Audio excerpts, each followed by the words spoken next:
Happy Friday, newsies!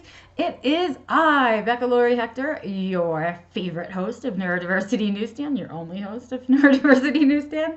And here I am on this Friday to bring you the next edition of our little Neurodiversity Newsstand vlog. So for those of you who are new to the channel, I do a little summary of the news in neurodiversity. I run a couple of groups on LinkedIn and Facebook where we all share the news and discuss the news very respectfully. And it's been so successful and popular that I decided to give us a weekly update of our own here on YouTube so that everyone can catch up on the news if they haven't had a chance to read. So if you want to take this time right now to go ahead and subscribe to the channel, or you can wait and see if you like this video and do that after. Alrighty. That's the intro. Yay. Well, you guys, I am pooped. A little pooped, but kind of invigorated. You might be able to tell, I guess, maybe. I'm a little fidgety in my seat. I did some traveling this week. I had to, once a year I go to a big meeting. It's our once a year in-person meeting. I have a cat hair. There it is. I'm going to take that off. And it's a once a year meeting that we all do in person. Otherwise, we do phone calls and emails and things like that. So I headed back to New York City again this week to go to that meeting, which even though the travel is exhausting, it ended up being a really worthwhile meeting. It was really on point, really important discussion happening. And a lot of open minds, which was amazing, and it's always appreciated. So yay for being exhausted for all of the right reasons for a change. Yay. But I don't know, I traveled, and so I was taking mental notes as I was traveling of things that I would want to share with you guys, because I amuse myself in my head when I'm alone and traveling. I'd like to look like I'm busy, but what I'm really doing is observing human nature out in the wild. And so I catch a lot of stuff, and I'm always, kind of making jokes in my head about stuff, One of the more common things that I do, because House happens to be one of my favorite TV shows, and so the minute I'm sitting down in the airplane and somebody coughs, I immediately imagine all of the little animation of all the like disease particles heading across all over the whole plane, and it's some rare disease that we're all going to die of by the time the plane lands. And that's the kind of things that I do to amuse myself in my head. And sometimes I can't do that because other people are rude. And that's other stuff that I kind of take note of as I travel, is the rudeness of human beings in general. And this was no exception. Duly noted, however, that the rudeness that I encounter during travel most often happens on a flight from somewhere to New York. If you are headed into New York City and you are on a plane, chances are you are going to encounter rudeness. And I'm not always prepared for quite how rude it is or quite how self-censored people are. But the ride over to New York from Denver was, without a doubt, full of rude people. So one of my pet peeves, and one of the things that I really hate the most, is when people aren't conscious or aware of, I have another cat hair. Okay. Happens when you have 6 cats. But yeah, so they're not aware of kind of their responsibility of the seat that they're sitting in, right? So for example, if you're in the window seat, you are in charge of whether that window shade is up or closed or not, if the sun is glaring in at other people or whatever, but that is your responsibility as the window person. And as the window person, it is not your window. It is everybody's window. Okay, and so I had a really annoying lady who I held it in the whole time, but there were many things that I wanted to say because she kept her window open the whole time. So she was over on the window on that side, and I was on the aisle of the next row, and I couldn't close my eyes, relax, or watch a movie because she had her window open so she could read the newspaper, because she couldn't see it without enough light. So I had to watch her read the newspaper in the window light that was glaring in my eyes. And meanwhile, I did one of these. I had my sunglasses on inside the airplane. I had earphones in, and I had to do this to like block her sun from coming in from her window. So rude lady, I'm getting it all out of my system now. That is so uncool. It is uncool to be in charge of the window seat and deprive everybody else in your row of a nap. Rude. Just rude. Not that I can sleep on planes, but I really felt bad for the people who can and who were sitting near me. So that was that one rudeness. But she was not to be undone because there was another rude person heading to New York. And do you know what they did? They had a hot hamburger on the plane with raw onion. Now, let me tell you something.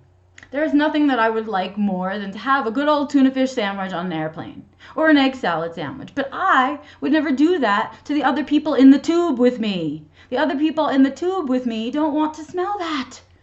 Oh, so rude. So that was the rudeness of the travel that went on the way to New York. And of course, the rudeness continues in New York while you're there the whole time because everybody has to, it's a very me first place. It definitely is. I grew up there. I'm from there. I know I have it in me to be like that on occasion. But the me firstness is out of control, New York. You guys got to get yourselves in control or get out before you lose your humanity. But that's what my week was like. So it was a lot of travel, and I got home really, really late on Tuesday night. And then on Wednesday, of course, I had to do my regular grocery shop. So like a zombie, I went to the supermarket on Wednesday. And yesterday, we had snow here in Colorado, our first snow early in October, and it was beautiful, and I'm excited. And I took a snow day for myself because I was pooped, and my dogs were overjoyed with the surprise snow, and I wanted to enjoy it with them. So I've done my best to keep up with the news this week. I've been kind of off and on and kind of popping in and out and kind of hoping that, what is with all the crap on my sweatshirt? I swear I just washed it too, even though it's my around the house blah blah. I've had it forever hoodie, but whatever. But yeah, I did my best to keep up. I was kind of tagging on and reading your comments of a lot of articles. So some I skipped if you guys weren't really interested in it. But I caught up on all the ones that the big discussions were happening on. So those are the ones I'm going to share with you this week as we get into this week's news in a nutshell. Here we go. All right. So this week's news on the handy dandy yellow pad as I get ready.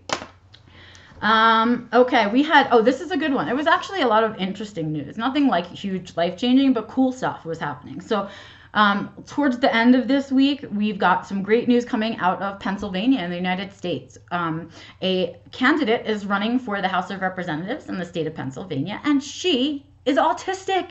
And openly autistic. Woo! Exciting, really exciting, because with the whole movement of neurodiversity and autistic advocacy and fighting for our right to be equal in this world right now, equally different brained or whatever it is, we need to get into positions of power. I'm so sorry, it just like zooms in on your faces.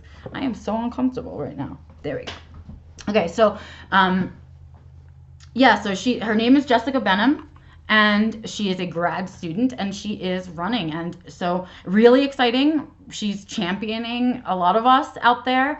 But again, what is it? Visibility. We're out there. We're out there doing things that we've probably always been doing, but we just couldn't take credit for it as an autistic because we didn't know, right? Anything I did before I got diagnosed, darn it, I missed saying that I was the autistic that did it, right? And now is our chance.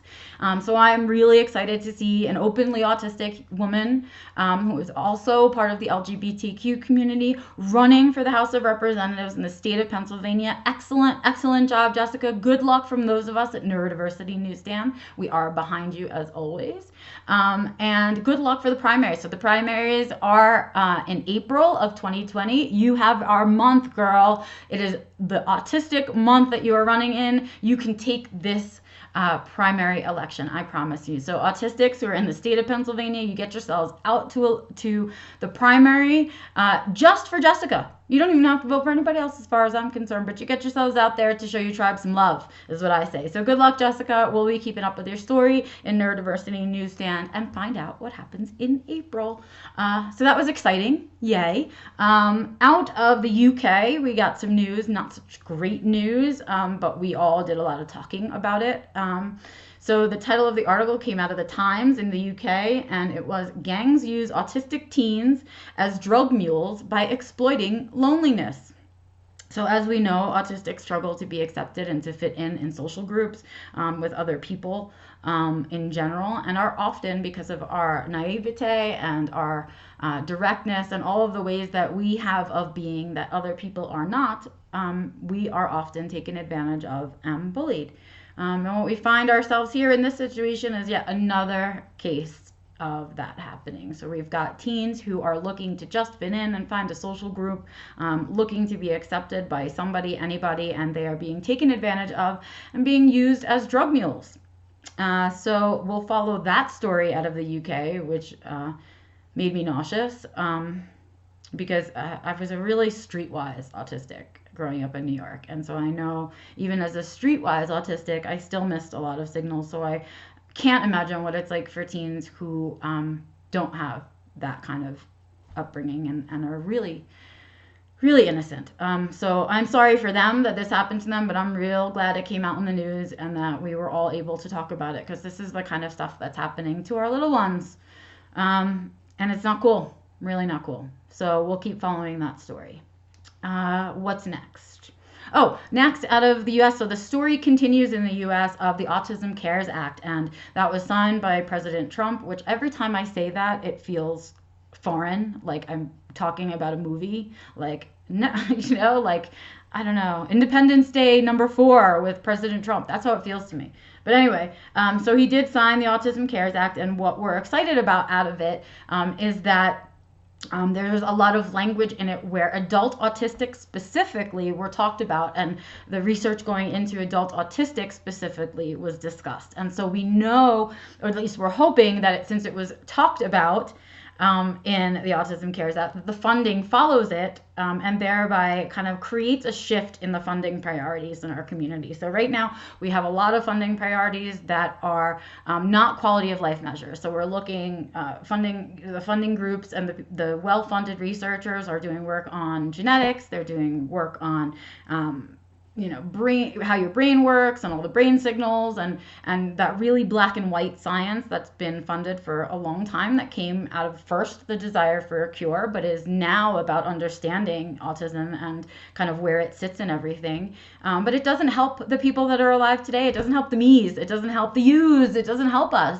right now. And so what we're hoping that this does is help create that shift in funding priorities, that researchers get funded to do more quality of life research, and that we, out of that, we get more quality of life measures for autistic people, and we can change the way that we're forcing autistics to live right now. And so we move even further away from a cure if we can do quality of life research and some more social science-based research. So to those of you who are running big research collabs out there, those of you who fund the big research collabs out there, this language is coming. So I hope you guys are planning to add some quality of life research to your platforms. Otherwise, I suspect folks won't be very interested in what you're doing for very long. We are finally being heard in our community, and I'm proud to say that this article in Spectrum, which I'm not always happy with their articles, but this one made me happy. And I want to share it all over because I want people to stop to see it so much that they can't imagine that it's not true. And I want it to be true that badly. So I'm hoping that we really do get some funding. Move IACC, get the funding to the adults. Let's work on quality of life research, please. That's all we're all begging for. We just want a better life, a better way of being able to exist for exactly who we are. So here's to hoping we get some of that out of that funding.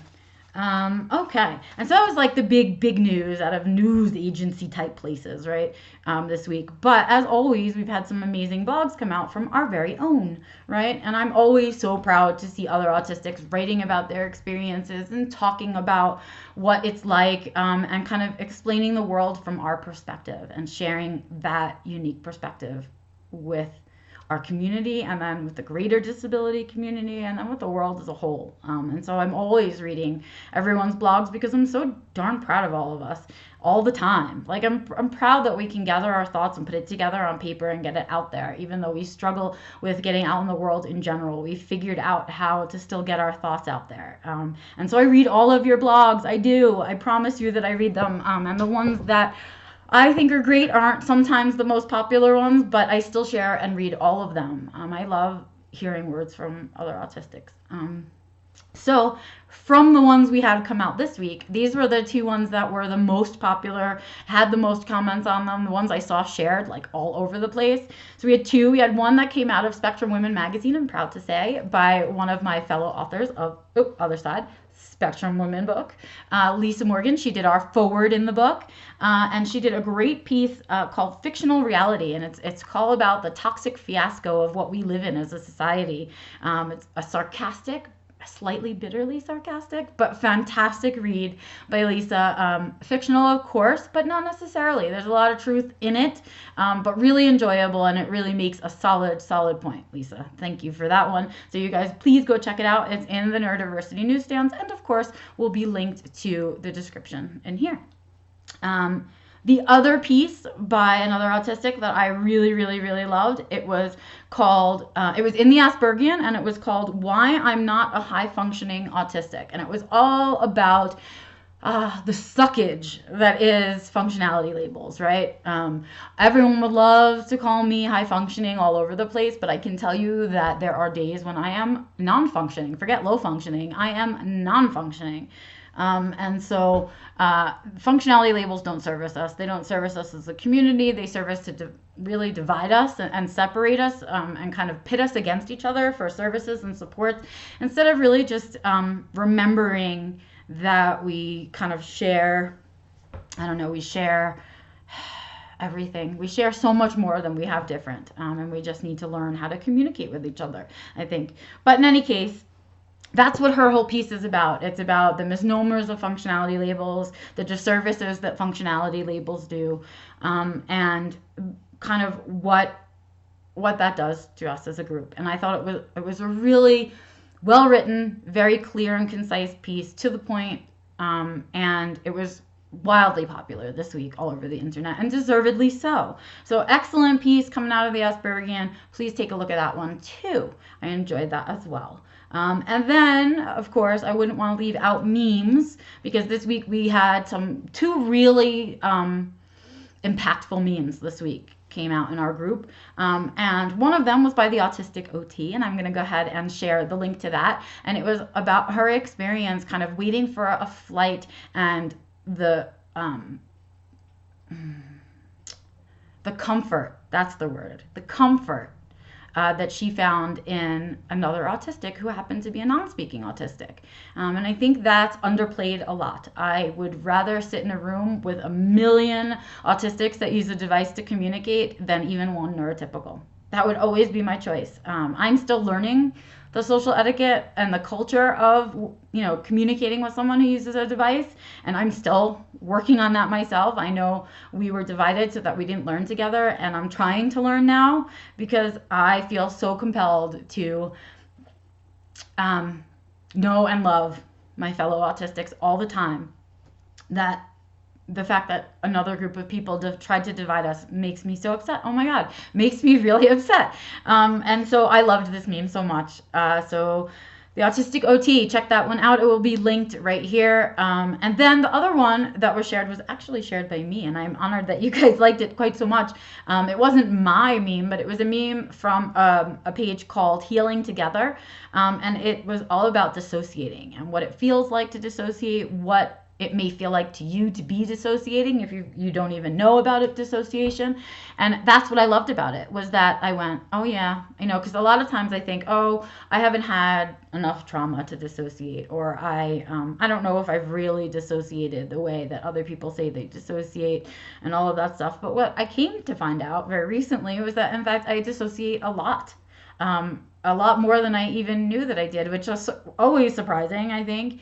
But I dissociate a lot, and understanding it and knowing what it is, and knowing that it doesn't come in one shape or form, that there are different ways that dissociation shows itself, was really helpful to me. And I think other people found that in this meme. It was not a pretty meme, it didn't have a gorgeous picture, but it had the right information, and it had it broken down in a digestible way. And so a lot of us were really, oh yeah, I definitely struggle with dissociation, and we got to talk a little bit about what struggling with dissociation is like. And I saw a lot of people who didn't know that they dissociated, but because of the way it was described in the meme, they were able to identify that that's something that they're struggling with. So yay for a meme doing its job. Twice, 2 memes doing their jobs. Way to go, you guys. So I will link to those in the description as well, because check those out, share them, they were worthwhile. And I think that's really all we had going on this week. If I missed something, which is really possible this week, you guys, I was bouncing around. I wasn't really in my usual routine and stuff. And so I very much could have missed something. I didn't see any events shared. So if I missed an event that you guys want shared, please go ahead and make sure you message me. Leave it in the comments of this video. I'll share it next time. Or throw it into one of the groups, because that's where I get everything that I put in the vlog. That's about it for this week, you guys. Again, if you like the video, so last week I got a bunch of thumbs up. I'm so excited. I got 9 thumbs up last week, and that's the most that I've ever gotten. So yay, thank you for your thumbs up. Thank you for your comments. I got a few of those too. And I'm loving talking to you in the comments, and I'm loving knowing that you're watching and enjoying it and getting something out of it. So if you liked it, thumbs up me. If I missed something and you hate me for it, thumbs down me. I don't care. I need to know what I'm doing wrong or right, so that I can keep doing it. And please don't forget to subscribe, because then when you hit the notification bell, you get a good reminder when I throw out Neurodiversity Newsstand next. I'm also sharing on this channel the monthly Q&A I'm doing with Spectrum Women. So the October one is out. That's here on this channel. I'll be putting the November one here as well. It's also on the Spectrum Women YouTube channel.